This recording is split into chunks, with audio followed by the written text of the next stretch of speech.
Giancarlo Capello es comunicador, es guionista, es profesor de comunicaciones y con él vamos a conversar sobre el estado del guión, un documento, tradicionalmente es un documento que se sigue, es la base, es la arquitectura, es la columna vertebral de una obra de ficción audiovisual. Pero en este momento está en crisis, no está en crisis, se está transformando, se habla de un guión transmedia, es decir, de una narración que se desarrolla, que se expande en múltiples plataformas. ¿Qué es esto? Vamos a hablar de todas estas cosas con Giancarlo. A ver, Genial. ¿qué pasa, Giancarlo? ¿Los guionistas se están quedando sin trabajo? ¿Cómo es la historia? No creo que se estén quedando sin trabajo. Es más, creo que hay nuevas posibilidades de ser guionista más allá de los marcos y los espacios habituales, ¿no? Todo este tema de la convergencia entre la televisión y el internet ha hecho que esto más bien explote.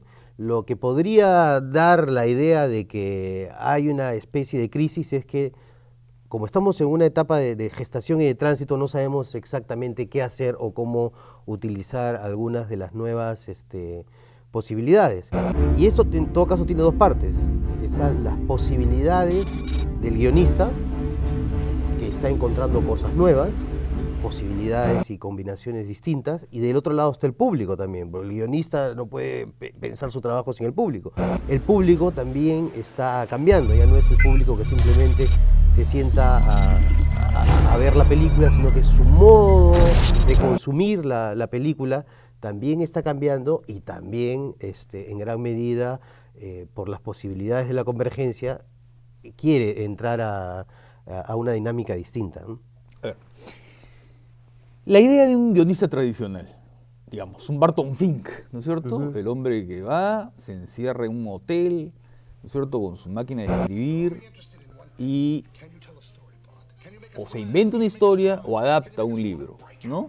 Y está pensando en un auditorio tradicional. ¿Qué es un auditorio tradicional? Es gente que paga su entrada, va a un cine, repleta una sala de 1200, Ujú. ¿no?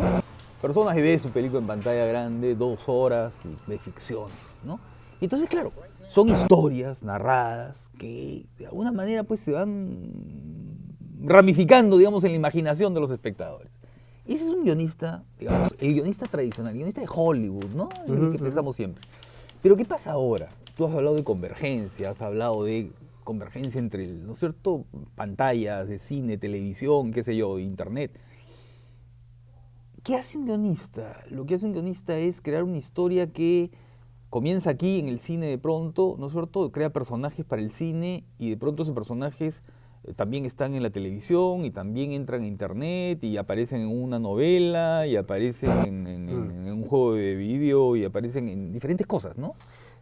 Creo que te lo puedo resumir de la siguiente manera. Antes, el guionista escribía una historia. Creo Ujú. que ahora tiene el encargo de escribir una experiencia. Ya no se trata solamente de esta objetivización que existe de parte entre la pantalla y el público, ¿no? Sino que el público quiere entrar a la pantalla, ¿no? Entonces quiere ser partícipe de la pantalla. Y tienes que entenderlo esto en la lógica de todo lo que, las posibilidades que le ha ofrecido al usuario el internet, ¿no? Si hay hasta programas de software abierto, tú puedes personalizar tu página web, ¿por qué no puedo también entrar y participar de la historia? Ahí es donde viene la figura esta de que los personajes se salen de la pantalla o la historia se desborda la pantalla. Hay una palabrita que ya está dejando de ser usada y que era el famoso cross media, que era cuando un producto, además surgido normalmente en el audiovisual, el cine, pasaba a otros espacios. De repente aparecía el videojuego o el merchandising. Star Wars, ¿no? Eso era el cross media. Pero lo que estaba pasando en el cross media es que simplemente la historia se ampliaba. ¿Ok? De pronto en un cómic veíamos lo que le pasaba a los hijos de, o en un libro lo que ocurrió antes de, y el cross-media era una sumatoria. Lo nuevo viene a partir de esta nueva palabrita que es el transmedia. El transmedia atraviesa los medios y se sale de ellos, y eso implica una nueva manera de guionizar.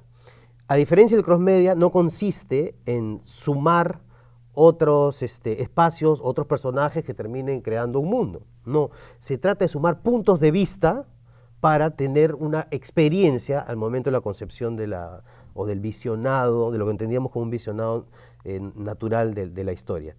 Esto implica pues que las historias transmedia no son no tienen que ver con las formas habituales, sino es una historia que puede demorarse mucho tiempo. El tiempo que le tome al espectador conocer cada una de estas instancias. Puede darle, por lo tanto, las lecturas que sean el resultado de haber leído todas las cosas en un determinado orden, en un determinado tiempo y, claro, sumándole su propio background, su propia experiencia, ¿no? Entonces, la historia no es una historia finita, es una historia abierta, es casi un relato perpetuo, en la que participan no solamente múltiples medios, sino el público. ¿Qué hace el guionista?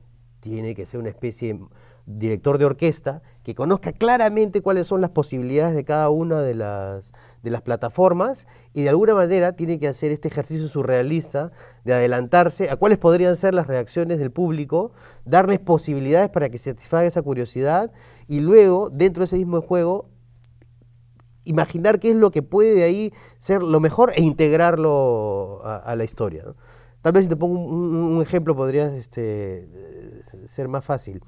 Lance Whaler, que es un gringo que especialmente promociona el transmedia, hizo una película que se llamaba Traumatismo Craneal en el 2001 y era una experiencia transmedia, ¿no? Sin que se hubiera anunciado en las carteleras, la gente en la calle, un semáforo, al salir de comprarte tu café, recibía una tarjeta en la que le invitaban a una función que iba a haber en un determinado cine de Nueva York.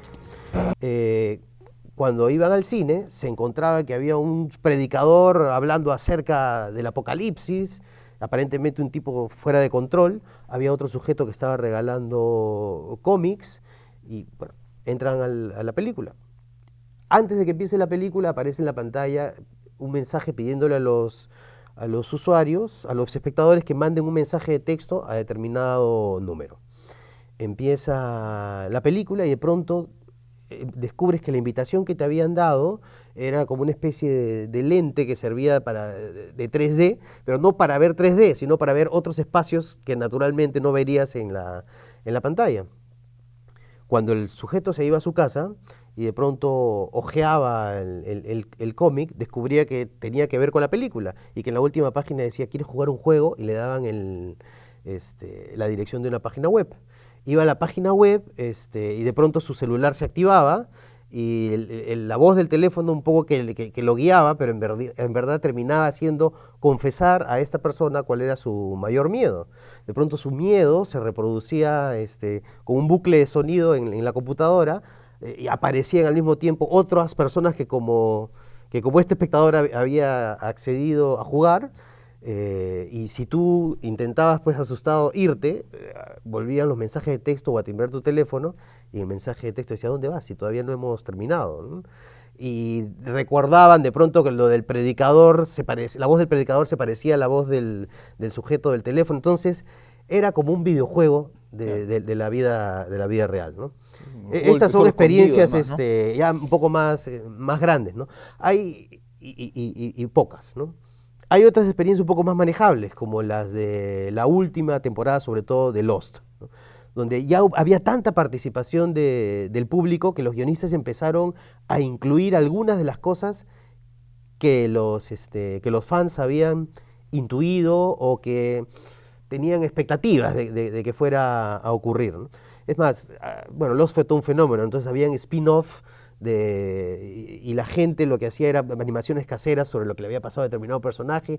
Había un blog inclusive en la página del canal que se supone era de uno de los sobrevivientes del choque en la isla, y la gente con todo este material empezó a fabular. Y la más, digamos, destacable, revolucionaria y que se está empezando a convertir en una práctica fue la que hicieron los productores de las sagas de Batman.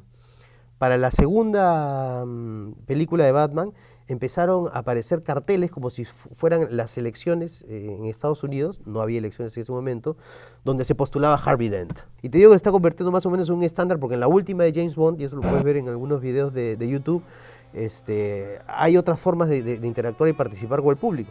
Hay un video que circula bastante donde alguien se acerca a una máquina electrónica que vende tickets para el metro en Londres, y lo que resulta es que se transforma en una pantalla que dice, ¿quieres ganar una entrada? Tienes que llegar al 7º piso en menos de tanto, ¿no? Entonces, entre que se lo cree o no lo cree, finalmente decide, sale corriendo, y lo que vive entre el 1º y el 7º piso es todo lo que podría pasar en una secuencia de acción de James Bond, ¿no? La señora con el carrito, la ancianita, alguien que entra en un espejo, ¿no? Y el tipo llega en el tiempo y le dan la entrada y todos, y bueno, todo está obviamente montado y todos salen y lo aplauden, ¿no?